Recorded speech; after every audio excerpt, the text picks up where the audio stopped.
Hey YouTube, my name is Matthew. I am the owner of a Ford F350 Superduty. I do a lot of the maintenance myself, so I figured I would share what I kind of know how to do. And so today what we're going to do is we're going to switch out the transmission fluid. It's at 160,000 miles. We're not going to flush it, but we're going to change out the filter and the fluid and everything like that. I have some transmission fluid here, Mercon LV automatic transmission fluid. This is spec for the 2016 Ford F350. Mine is tuned and deleted, so if you guys have any recommendation for what I should be using because of that, because I heard that this stuff right here burns faster. And then I also have a Wix transmission filter as well to be able to put in there too.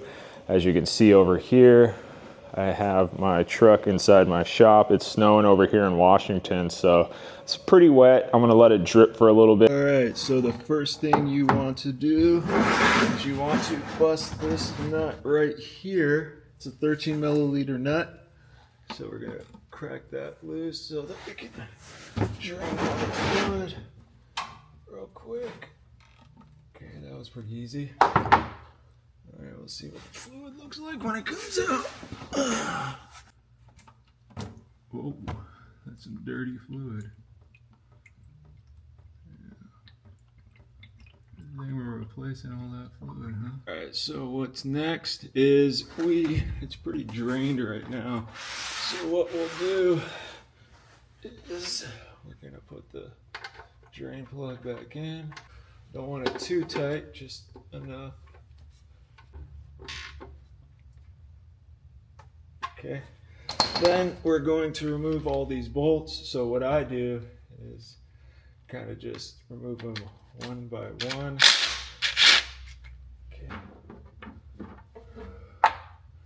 And so what we'll do is we'll remove all those bolts, and then that is a 8 milliliter for all the nuts.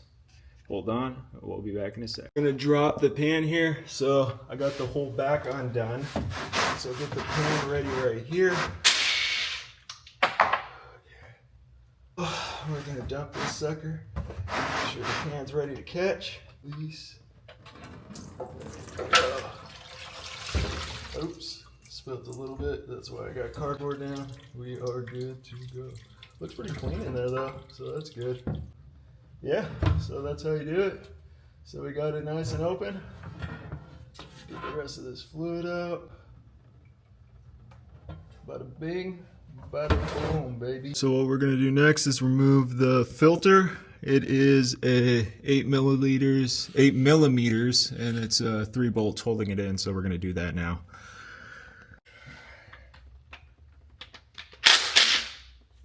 Bolts.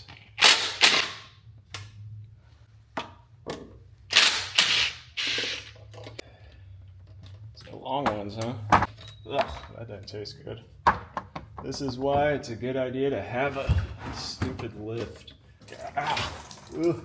Hopefully somebody got a kick out of that. Ugh, that tastes so gross. Out and kind of let it drain for a second, and bada bing, bada boom. I'm gonna go wash out my mouth real quick and let that drain. That was awesome. Guys, while that's draining, we're gonna clean out this pan.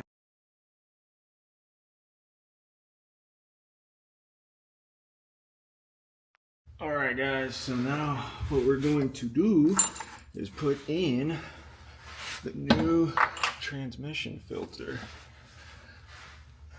Okay, and once again it's an 8 millimeter bolty. So we'll just snug them back in right here. Alright guys, so the torque spec for the transmission filter is 97 inch pounds, not foot pounds, inch pounds. So make sure, there we go.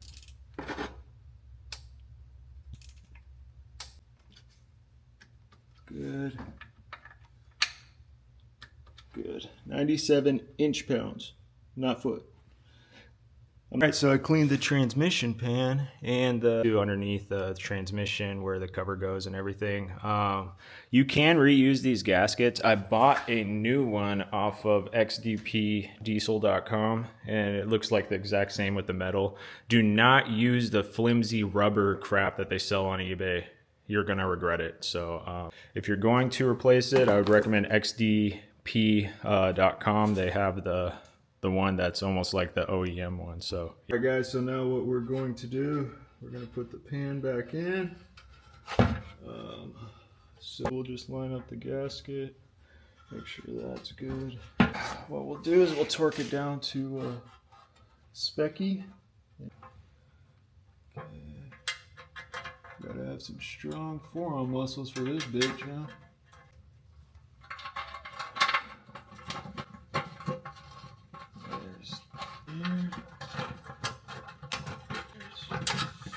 Four. I think that'll hold it for now. Alright, so we'll get the rest of these in. So the torque spec for this is 80 inch-pounds, again, not foot, but inch. So weird. So many metrics. You know, I sucked at math growing up. I was like in special ed until I was, until I was in 3rd grade. You know, I didn't learn how to read until I was in 3rd grade. So all these inch and foot pounds and all that, I don't make sense to me. But I can take stuff apart and, you know, put it together and work on my own bars and stuff. So, you know, if you got a kid and he's in special ed or something like that, he's not the one failing. It's the, you know, we get a little political here, but it's the school system that's failing them because they're not teaching. They're not, you know, these kids aren't slow. A majority of them, like for instance, me, I wasn't slow. I didn't have autism or ADHD. I was just bored.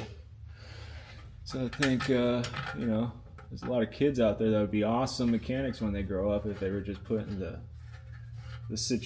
classes that they needed to be able to learn all that stuff. But the school system just teaches you kind of how to be a follower, not a leader, really. So that's my 2 cents on the whole school system. If any of you would disagree, you know, you can go ahead and comment below. Tell me what you think. We could always have a nice little discussion on YouTube about who's right and who's wrong. But at the end of the day, nobody's really wrong and nobody's really right. Everybody's entitled to their own opinions, and that's what makes America a great country. So yeah. Well, anyway, so I got these last 2 bolts in, and what we'll do is we're going to torque them down to spec after I get a couple of them a little tighter. Then we'll you know, see if we have any leaks, if I did this right. Alright guys, so I'm going to snug them down, kind of crisscross pattern before we torque them down.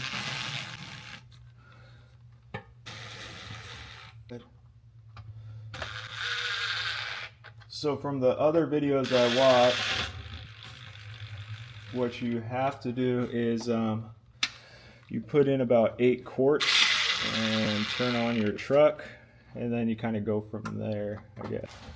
I'm pretty sure I did it right. I mean, this isn't rocket science.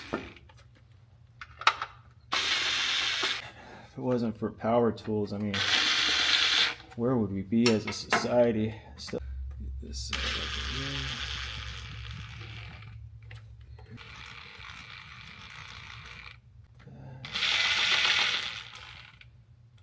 So those are all pretty snug. So what we'll do is we'll adjust our torque wrench. And like I said, they said it was a crisscross pattern.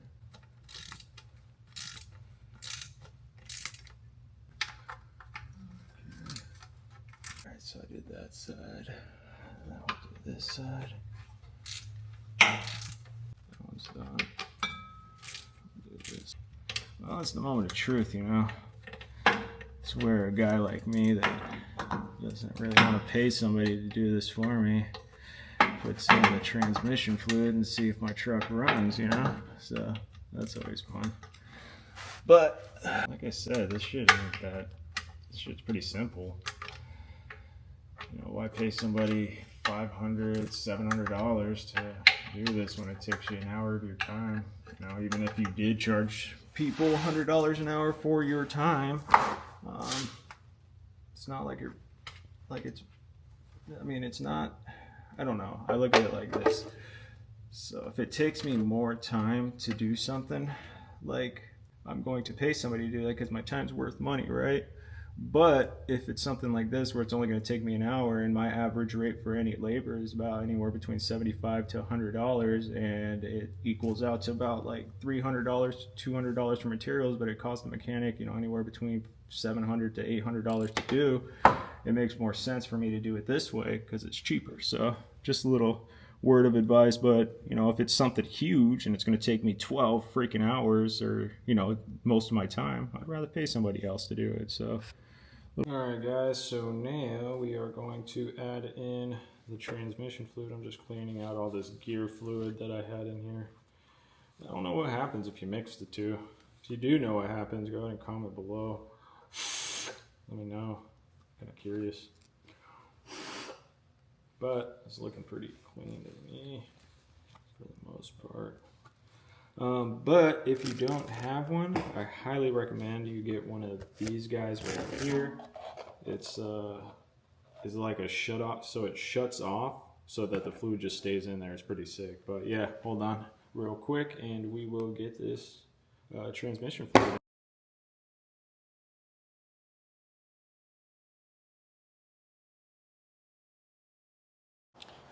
All right, guys. I mean, if you thought my video was helpful, go ahead and click like or subscribe or whatever.